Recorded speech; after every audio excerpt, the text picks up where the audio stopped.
Eu sei como é, você não sabe mais o que fazer diante de tantos problemas da vida, não é? Às vezes, a resposta para a culpa, para as brigas, para os problemas familiares está bem aí na sua frente. Mas você sabia que existe sempre um personagem que passou exatamente pelo que você está passando agora? Problemas familiares, por exemplo, sempre existiram. Mas eu garanto, você não é o primeiro, nem o único a passar por isso. Agora, o que fazer para sair dessa situação? O mais garantido é aprender com os erros e acertos de homens e mulheres que viveram muito antes de nós. A Bíblia registra os eventos do passado justamente para nos ensinar sobre o presente. Então, por apenas R$ 59,90 por mês, você pode acessar a Bíblia Comentada com Rodrigo Silva, onde eu estudo a Bíblia semanalmente com quase 7.000 alunos. E, de quebra, você ajuda na construção do Museu de Arqueologia Bíblica do UNASP. Então, quer saber mais? Acesse o link.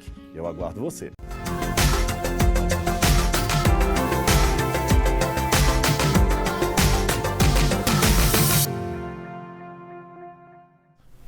O que veio antes? Ser pastor ou ser arqueólogo? Por que parece, foi ser pastor. Foi um lance até na muito verdade, legal. Não é muito, foi o que eu imaginei. É, porque olha que interessante. Quando eu fiz o meu primeiro doutorado, foi em teologia. E ao mesmo tempo que eu fazia o doutorado em teologia em grego do Novo Testamento, eu fazia faculdade de filosofia. Foi aí que eu tive a oportunidade de ser aluno do Pondé. Entendi. Lá no Centro Universitário Assunção, e a PUC também era ligada lá. Então eu fazia o doutorado à tarde e a faculdade de manhã. E 2 dias da semana eu voltava para Engenheiro Coelho para dar aula. Aí eu fiz... Aí quando você faz o programa de doutorado, na época da tese, você tem o major e o minor. Você tem uma área de concentração maior e uma menor. A minha maior era grego do Novo Testamento. A menor, eu escolhi arqueologia bíblica, mas por uma única razão. Eu falei, vai ser a minha única oportunidade de conhecer a Terra Santa. Aí eu fui pra lá.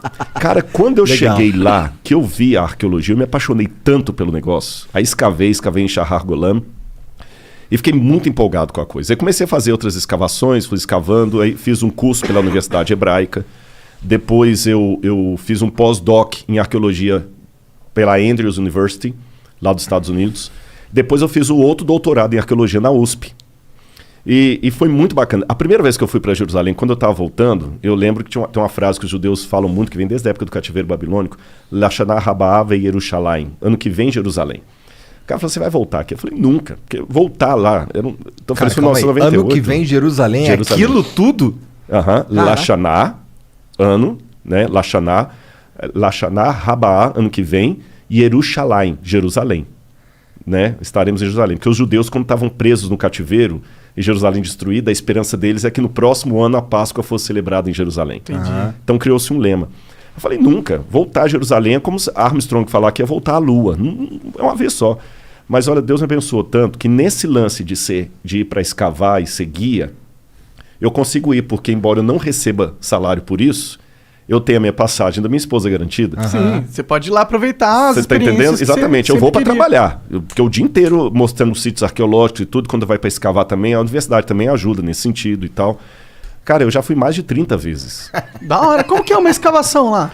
Como é que funciona isso? Bom, é tipo, é igual um filme, tem umas barraquinhas, tem e uns caras assim com as vassourinhas. Não, aí você não... Eu não sei que filme você está assistindo, porque filme que eu conheço de arqueologia é múmia andando, é nazista atirando em você, helicóptero, né?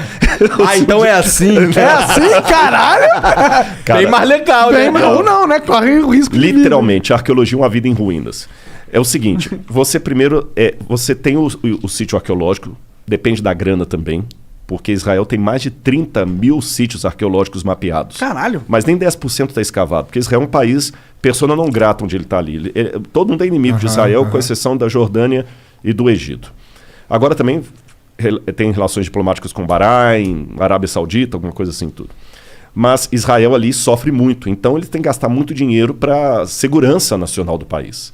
Então os arqueólogos dão aula no período letivo e em julho que escavam. Poucos sítios arqueológicos funcionam fora do período do verão, estou falando verão, hemisfério norte. Então você tem as quadrículas, e como é que você descobre que ali é um sítio arqueológico, por exemplo? Tem várias maneiras. Acidentalmente, a Vênus de Milo, por exemplo, foi encontrada porque o cara estava arando a fazenda dele e encontrou a Vênus de Milo. Sério, que o Brasil, jogada? Jogada, porque o Brasil é um país de história muito nova, 1500 para cá. Então, qualquer coisa que tem 200 anos, pô, antigão.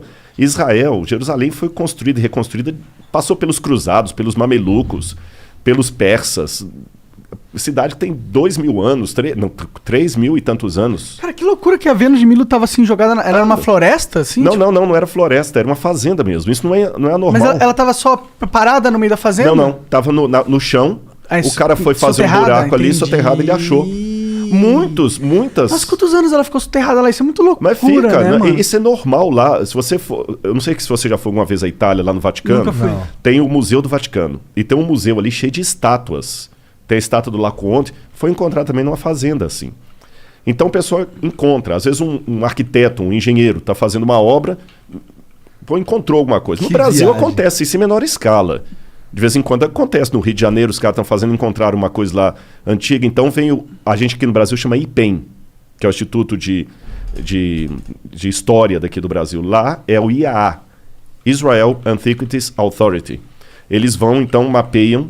Aí você pode ter uma arqueologia de resgate, que, olha, você tem 20 dias para limpar tudo.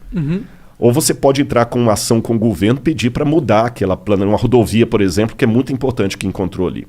Aí faz as quadrículas, escava, depois cobre, volta no verão seguinte e escava. É um trabalho meticuloso. Como que escava isso aí? Tem várias maneiras de escavar.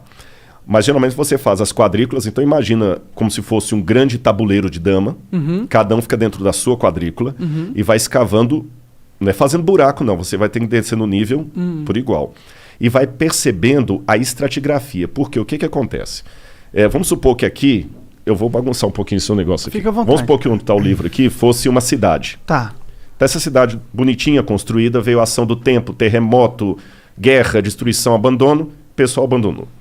O pessoal na época não tinha trator para fazer uma terraplenagem como hoje, ou terraplanagem. Aí você vinha e constrói outra cidade por cima. Repete o mesmo processo. Guerra, ação do Como tempo, eles terremoto. constroem por cima? Eles não reformam? Eles jogam terra, sobem o nível e constroem por Exatamente. cima? Joga terra, constrói por cima. Isso eu estou falando há Entendi. 3.000 anos atrás, 3.400 anos atrás. Construiu uma outra cidade.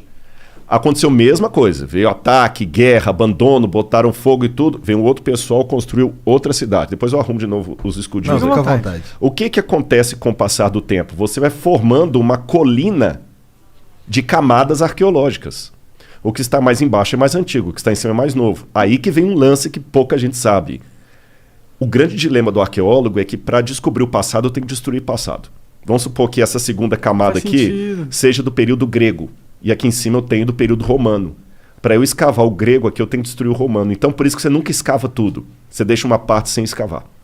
Aí você vê as camadas e você vai montando a estratigrafia. Isso é estratigrafia. É diferente da estratigrafia do cara que mexe com o dinossauro lá, com o Fred Flintstone lá, né? Porque... Ele tem que cavar muito. Hã? Ele tem que cavar Tem que muito. cavar muito. Ô, Fred, vamos fazer agora uma escavação, Fred. Calma, Nanico. Sabe quantas coisas que eu gostava também? Era imitar desenho animado, né? Então, o que acontece? Nesse processo aí, o camarada vai mexer com paleozoico, cenozoico, é ver o osso do dinossauro ou não. É construção humana. Então, pela cerâmica local, carbono 14, que você usa no material orgânico, você vai datando os estratos. E fala, isso aqui é um período tal, isso aqui é o período X, o tipo de cerâmica. E vai escavando, pegando as peças, leva para o museu e vamos recontando a história, uma história em fragmento. Entendeu? O passado da humanidade é um quebra-cabeça de 10.000 peças, 9.500 foram para o Beleléu. Pode crer.